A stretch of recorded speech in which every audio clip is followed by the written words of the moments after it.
how to get a reset button in Block Blast. Alright, so let's begin with the video.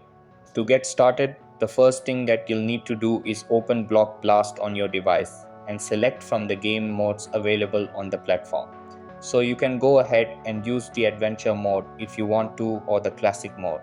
I'll go ahead and select adventure mode since I'm so new to the app and I want to explore this mode. So go ahead and click on the level 2 button to start with this.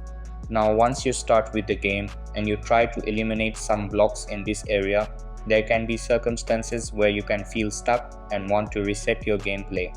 So to do that, go ahead and click on the gear icon at the top right of your screen and click on the replay button, and your current progress with that game level will be reset.